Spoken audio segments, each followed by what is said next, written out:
जय गुरु जी। संगत जी गुरु जी के डिवाइन कॉल सत्संग प्लेटफॉर्म में आप सभी गुरु परिवार का हार्दिक स्वागत है।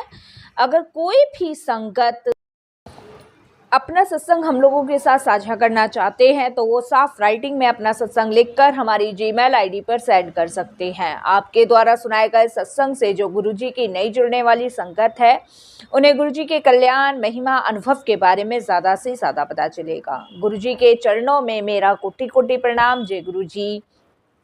साथ संगत जी शुक्राना आप सभी गुरु परिवार का भी कि आप सभी गुरु परिवार अपने इस गुरु परिवार की बेटी को बहुत प्यार दे रहे हैं, बहुत सपोर्ट कर रहे हैं। अनंतम शुक्राना आप सभी का भी। संगत जी गुरु जी के चरणों में सबसे पहले हम वंदना करेंगे कि महाराज और अरदास करेंगे कि महाराज सर्वदा भला करें, पूरे विश्व का कल्याण करें, सबको अपनी सेवा सिमरन भक्ति की दात बख्शे। गुरु जी महाराज के चरणों में कोटि कोटि प्रणाम करेंगे। और संगत जी आज जो मैं आपके सामने वर्णन करने जा रही हूँ कि गुरु जी जब सपने में दर्शन देते हैं तो उसका क्या मतलब होता है। संगत जी देखिए, गुरुजी के ब्लेसिंग्स देने के अपने अलग अलग तरीके हैं। गुरुजी महाराज किस रूप में अपनी संगत को ब्लेसिंग्स दे रहे हैं, किस मार्ग पे चला रहे हैं, किस परेशानी को गुरुजी अपने ऊपर ले रहे हैं, कौन सा रोग कौन सा कष्ट गुरुजी अपने ऊपर ले रहे हैं, ये गुरुजी जाने, क्योंकि वो जानी जहान है, उन्हें सब पता है और वो उनकी लीलाएं अपने पार है।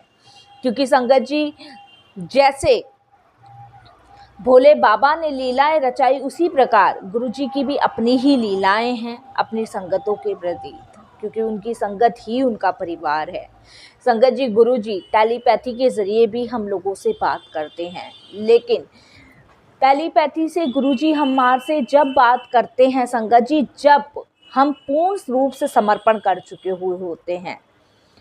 संगत जी हमें अगर कुछ चीज़ समझ नहीं आ रही है तो संगत जी गुरुजी टेलीपैथी के ज़रिए हमसे समझाते हैं। गुरुजी ड्रीम दर्शन भी देते हैं। इसका मतलब आप बड़े भाग्यशाली हैं कि उस ड्रीम दर्शन में गुरुजी ने साक्षात आपको दर्शन दिए हैं। संगत जी जब आप पे बहुत भारी कष्ट आ रहा होता है, बहुत भारी विपदा आ रही होती है, उसको हरने के लिए गुरुजी दर्शन देते हैं ड्रीम। और संगत जी वो पल जिंदगी का बड़ा भाग्यशाली होता है जब गुरुजी साक्षात सपने में दर्शन देते हैं, क्योंकि संगत जी वो हकीकत होती है, ये कोई सपना नहीं है। सपने में दर्शन देने का मतलब है कि गुरुजी साक्षात आपको ब्लेसिंग्स देने आए हैं, आपका कोई रोग कष्ट हरने आए हैं। संगत जी मेरे को गुरुजी ने 3 से 4 बार ड्रीम दर्शन दिए हैं। मैं आपको बताती हूँ कैसे कैसे।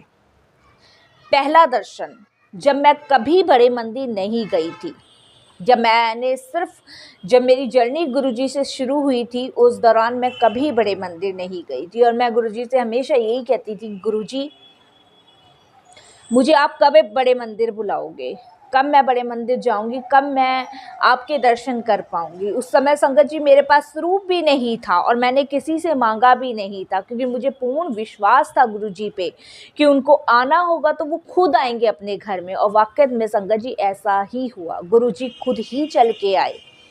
और संगत जी उस समय मुझे बहुत समय से एक मैसेज आ रहा था कि इस तारीख को तुम या तो बड़े मंदिर आओ या फिर किसी सत्संग में जाओ। उस समय संगत जी मैं गुरुजी से नई जुड़ी थी, तो इतना मैं नहीं जानती थी कि यहाँ सत्संग कहाँ होते हैं, सत्संग में कैसे जाया जाता है। और संगत जी हमारी नहीं, सबकी साथ ही ऐसे ही होता है। जब गुरुजी अपने आप से जोड़ते हैं ना तो वो लीलाएं बहुत ज़्यादा अनोखी होती है। उस समय संगत को पता नहीं होता है कि गुरुजी को कैसे पाना है, गुरुजी को कैसे गुरुजी के चरणों से जुड़ना है।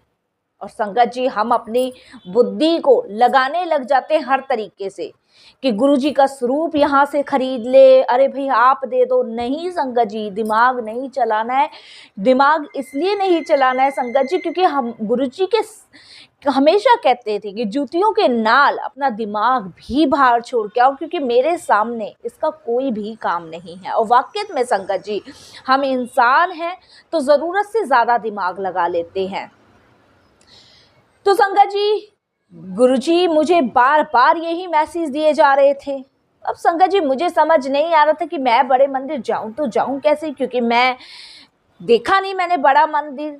ये जब गुरुजी के साथ, वैसे तो कहते हैं जन्म जन्मांतरों की जर्नी हमारे साथ गुरुजी से है, लेकिन जब गुरुजी को मैंने इस मानवीय रूप में पहचाना तब मेरी बड़ी इच्छा जागृत हुई गुरुजी को देखने की, मिलने की। और संगत जी ऐसा हो नहीं पाया। संगत जी 15 तारीख का वो मैसेज आ रहा था, 15 फरवरी का मैसेज आ रहा था, लेकिन संगत जी मैं नहीं जा पाई। 15 से 16 हो गई, 16 से 17 हो गई, लेकिन मन बड़ा विचलित था कि ये मैसेज गुरुजी मेरे लिए ही दे जा रहे हैं और मैं इस चीज़ पे कामयाब नहीं हो पा रही। किससे पूछूं, कैसे जाऊं, घर में कहूँगी तो घर वाले मना कर देंगे। संगत जी जैसे नई संगतें इस समय जुड़ी हुई हैं गुरुजी से, उसी तरीके से मेरा भी हाल था। संगत जी 29 फरवरी की दोपहर के 2 बजे, संडे वाला दिन था। घर में लंच करने के बाद मैंने सोचा कि थोड़ी देर मैं सो जाती हूँ। संगत जी क्योंकि 15 तारीख से वो मैसेज आ रहा था और मैं गुरुजी के पास जा नहीं पाई, क्योंकि मुझे नहीं पता था कैसे जाऊं, कैसे क्या करूं। लेकिन मन में वही हलचल चलती रही, ऐसी हलचल चलती रही, मैं बता नहीं सकती संगत जी कि मैं इतनी तड़पी उस चीज के लिए कि मैं गुरुजी के पास कैसे पहुंचूं। गुरुजी ने मेरे को बुलावा भेजा है। ये समझ लीजिए जैसे पानी से निकालने के बाद मछली तड़पती है ना, उसी तरीके से संगत जी मैं भी तड़पी कि मैं गुरुजी के पास कैसे जाऊं। गुरुजी ने मुझे बुलावा भेजा है और मैं नहीं जा पा रही। संगत जी 29 फरवरी दोपहर का 2 बज रहा था, संडे वाला दिन था। मन में विचार आया कि चलो थोड़ा सा सो लिया जाए। संगत जी मैं सो गई।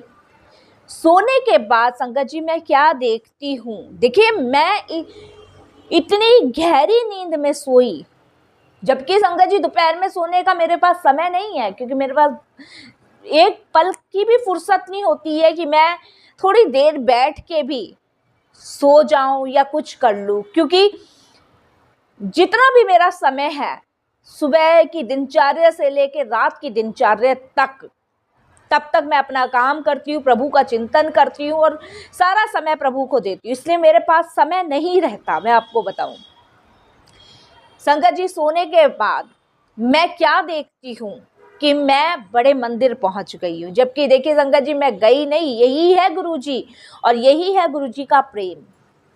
मैं संगत जी बड़े मंदिर पहुँच गई हूँ। बड़े मंदिर में मैं क्या देखती हूँ कि वहाँ 2 दरवाजे हैं और मैं और मेरे अंकल बड़े मंदिर गए और मैं इस दरवाजे से झांक रही हूँ, कभी इस दरवाजे से झांक रही हूँ और ये देख रही हूँ ये कौन सी जगह इतनी सुंदर सी, जहाँ मुझे इतनी शांति और सुकून मिल रहा है।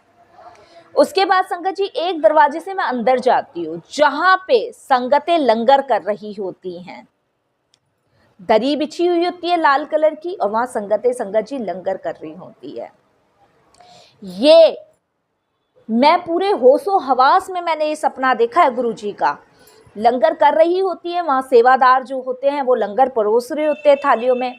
और संगत जी मैं क्या करती हूँ कि मैं भी वहाँ पे, उस समय मेरे अंकल गायब हो जाते हैं, सिर्फ मैं रह जाती हूँ। साथ में मेरे अंकल भी गए हैं बड़े मंदिर, लेकिन अंकल गायब हो जाते हैं और मैं रह जाती हूँ उस लंगर हॉल में। मैं वहाँ बैठती हूँ, थाली लेती हूँ तो एक सेवादार आता है और एक सेवादार आने के बाद संगत जी मुझे सब्जी देता है और पूरी प्रसाद देता है। और संगत जी उसके बाद खीर बट रही होती है, खीर मेरे तक पहुंच नहीं पाती है और मैं फिर क्या देखती हूँ संगत जी, जिस साइड मैं बैठी हूँ उसी के बराबर में साक्षात गुरुजी महाराज विराजमान है।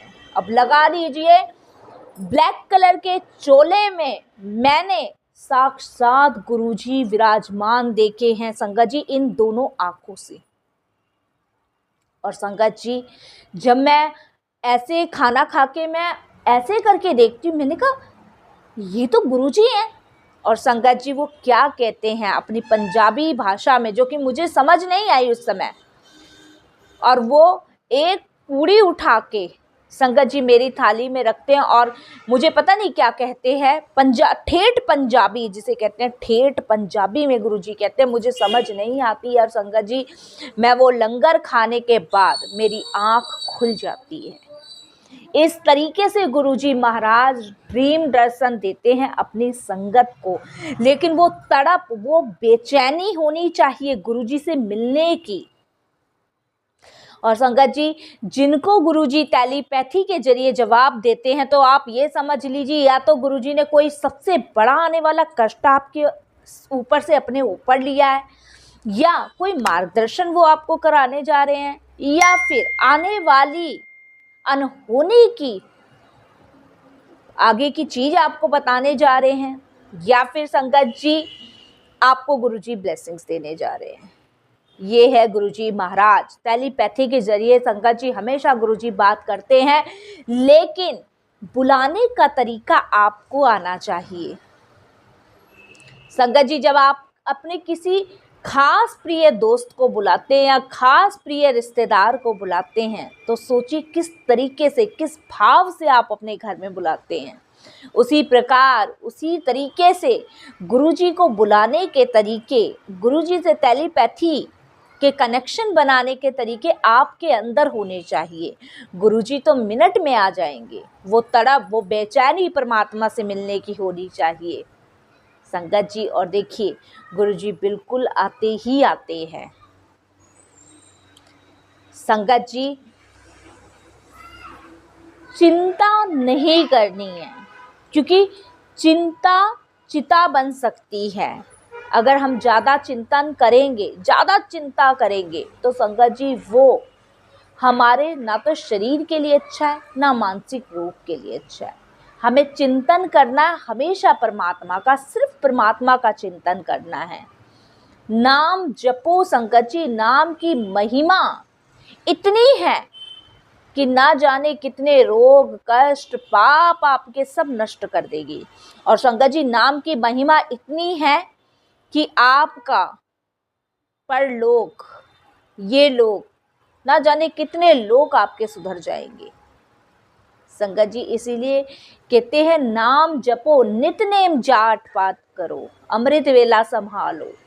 क्योंकि संगत जी अमृत वेले में वो शक्ति है कि ना जाने कितने कष्टों से, कितने रोगों से, कितने बुरे कर्मों से छुटकारा पा जाओगे संगत जी। ये जो हमारे गुरुजी महाराज बैठे हैं ना, बहुत दीन दयालु है, बहुत दीन दयालु है।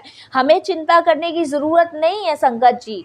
जो सबको रोटी दे रहा है, सबको रोजी रोटी दे रहा है, वो संगत जी हमारे साथ कभी बुरा नहीं होने देंगे और ना ही बुरा हो सकता है संगत जी। हमारी जो बेसिक परेशानी है वो क्या है? हमारी सबसे ज़्यादा बेसिक परेशानी है रोजी रोटी। क्योंकि संगत जी आज की डेट में हर कोई पैसे के पीछे भाग रहा है, फेम के पीछे भाग रहा है। अपनी किस चीज़ के लिए जोड़ रहे हो? बच्चों के लिए जोड़ रहे हो, आने वाले भविष्य फ्यूचर के लिए जोड़ रहे हो। लेकिन संगत जी पल भर की सांस का भरोसा नहीं है। जब हम परमात्मा के दर पे जाएंगे तो संगत जी हमारे अच्छे और बुरे कर्म ही जाएंगे और कुछ हमारे साथ नहीं जाएगा। ये ध्यान रखना संगत जी, परमात्मा ने मनुष्य को दो चीज नहीं दी है। अगर परमात्मा मनुष्य को दो चीज दे देना तो संगत जी सोचिए क्या से क्या होगा।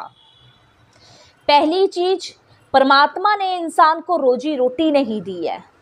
दूसरी चीज, परमात्मा ने मौत नहीं दी है। अगर ये दो चीजें परमात्मा इंसान को दे दे, क्योंकि मौत कब आ जाए ये ईश्वर जानता है, और जन्म कब हो जाए ये भी परमात्मा जानता है। रोजी रोटी किसको देनी है, कैसे देनी है, वो भी परमात्मा जानता है। ये सब परमात्मा के हाथ में है। संगत जी एक बहुत छोटी सी कहानी याद आ रही है, बहुत छोटी सी, जो मैं आप सभी के साथ शेयर करूंगी। एक संत महापुरुष थे, एक संत महापुरुष थे उनको कहीं से रोटी मिल जाती है। जो बाबा वगैरह घरों में मांगते हैं उसी प्रकार उनको एक रोटी मिल जाती है। तो जिस घर से रोटी मिलती है वो कहते हैं बाबा थोड़ा संभल के जाना, नहीं कुत्ते पीछे पड़ जाएंगे और छीन के खा जाएंगे। तो वो संत महापुरुष कहते हैं कि उस दाता को, उस परमेश्वर को मेरे को ये रोटी खिलानी होगी तो खिला देंगे, नहीं जिसके नसीब में होगी उसको मिल जाएगी। संगत जी, संत महापुरुष तो ये है कि अपने हाथों में रोटियां लेके चल देते हैं, फिर कहीं पेड़ की छांव के नीचे बैठ के प्रभु का चिंतन करते हुए वो भोजन प्राप्त करते हैं। और संगत जी, वो महापुरुष चल दिए, पीछे उनके बहुत सारे कुत्ते लग गए। वो रोटियां छुपाते नहीं हैं, वो फटकारते नहीं हैं कुत्तों को, ना कुछ कहते। वो परमात्मा को कहते हैं कि हे मालिक, आज अगर तुझे रोटी खिलानी है तो खिला दे, और तुझे अगर मुझे भूखा रखना है तो भूखा रख ले, मुझे कोई फिक्र नहीं है।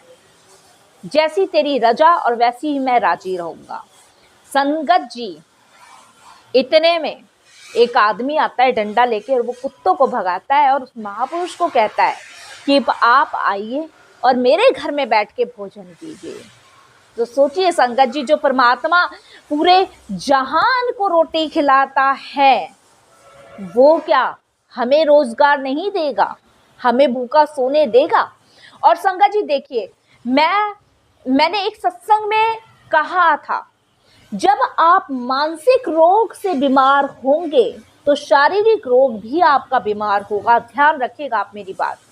आप डॉक्टर के पास जाते हैं संगत जी दवाई लेने, तो डॉक्टर सबसे पहले क्या कहता है? चिंता मत करो, क्योंकि चिंता करना संगत जी मानसिक रोग को बीमार करना। वो मानसिक रोग आपको शारीरिक रोग से बीमार करता है, जिसकी वजह से आप परेशान हो जाते हैं। संगत जी, एक और छोटी सी कहानी याद आ रही है, बहुत छोटी सी है। अब जब आज गुरुजी महाराज बुलवा ही रहे हैं तो बहुत छोटा सा किस्सा याद आया। संगत जी, एक महापुरुष थे जिनको 100 रुपये मिल जाते हैं और वो 100 रुपये लेके हर जगह घूमते हैं।